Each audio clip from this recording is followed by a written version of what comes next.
গ্রামীণ সৌন্দর্য বর্ধিত অনন্য এক গ্রাম পানিগ্রাম। গ্রামের অধিকাংশ পরিবার খেটে খাওয়া মানুষ। কেউ করে কৃষিকাজ, আবার কেউ দৈনিক কর্মচারী। অর্থাৎ গ্রামের অধিকাংশ পরিবারই মধ্যবিত্ত হওয়ায় এভাবে দিনে এনে দিনে খাওয়ার মতন জীবনযাপন করে। তবুই তারা ছিল সুখী পরিবার। কিন্তু গ্রীষ্ম নামক ঋতুটি হিংসাত্মকভাবে তাদের সুখ কেড়ে নিল। গ্রীষ্মকালটা যদিও ধনীদের ক্ষেত্রে প্রভাব ফেলে না, কিন্তু মধ্যবিত্ত তথা গরিবদের জন্য এক অভিশাপ হয়ে দাঁড়ায়। এই গ্রামের লোকরা সবাই খেটে খাওয়া মানুষ সবাই, তাই এটি তাদের জন্য এক বড় অভিশাপ। সেই গ্রামে বাতলা নামক লোকের তার পরিবারের সাথে বসবাস ছিল।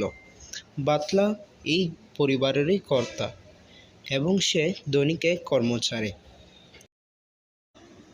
গ্রীষ্মের এই ভরা দুপুরে খোলা আকাশে মাথার উপর রৌদ্রের তাপ এমনভাবে থাকে যা সত্যিই অসহনীয়। এভাবে একদিন যায়, দুদিন যায়।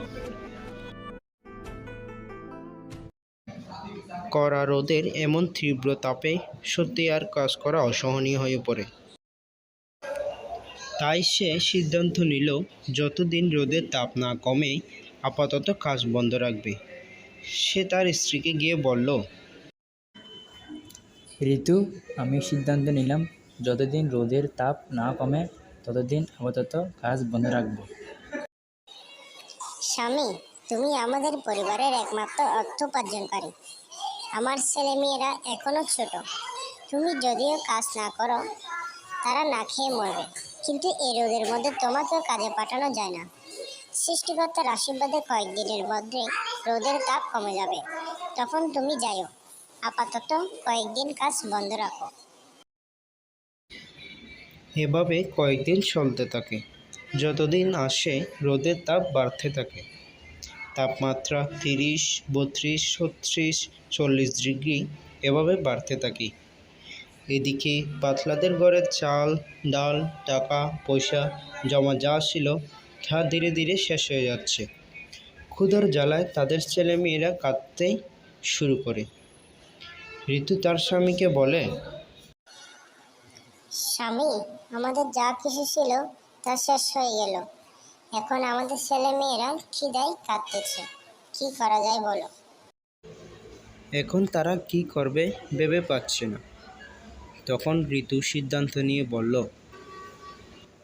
স্বামী, আমি শুদ্ধ যাব তোমার সাথে। চলো আমরা আবার কাজে লেগে পড়ি, নাইলে আমাদের ছেলেমেয়েরা খেতে না পারে খিদে কান্না করবে। সেদিন দুজনে কাজ খুঁজতে বের হয়ে গেল এবং যে যার কাজে লেগে পড়ল। ঋতু শুরু করলো ঠেলা গাড়িতে করে মাছ বিক্রি, আর বাতলা মাঠে কৃষিকাজ। সেদিন রোদের তাপ ছিল অন্য দিনের তুলনায় অনেক বেশি। বাতলা তাই অসুস্থ বোধ করতেছে। এমন সময় সে পারছে না কাজ বন্ধ করতে, পারছে না বাড়িতে গিয়ে শুয়ে থাকতে।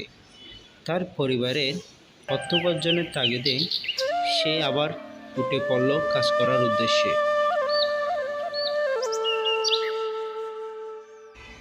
কিন্তু একদিন সে এমনভাবে অসুস্থ বোধ করতেছে, কিন্তু অসুস্থ বোধ করার পরও কাজ চালিয়ে যাওয়ার ফলে তীব্র অসুস্থতায় সে স্ট্রোকের মতন করল। সেই অসুস্থতায় অনেক দিনের মতন কাজ বন্ধ হয়ে গেল। অনেক দিন কাজ করতে না পারায় এবং পরিবারের জন্য অর্থ উপার্জন করতে না পারায় তার পরিবারে এক দুঃখ দুর্দশা নেমে আসলো। সৃষ্টিকর্তার আশীর্বাদে সে যদিও অনেকটা সুস্থ হয়ে উঠল, কিন্তু আগের অবস্থায় ফিরে আসতে তার অনেক দিন সময় লাগলো। এই গল্পের মধ্য দিয়ে ফুটে উঠল বর্তমানে এক মধ্যবিত্ত পরিবারের বাস্তব কাহিনী। যারা পারে না অর্থ উপার্জন বন্ধ হবে, পারছে কাজ বন্ধ করতে, পারছে না প্রতিকূল আবহাওয়ার সাথে নিজেদের খাপ খাওয়াইতে। যার কারণে মধ্যবিত্তদের দুঃখ দুর্দশা সারা জীবন এভাবেই লেগে থাকে।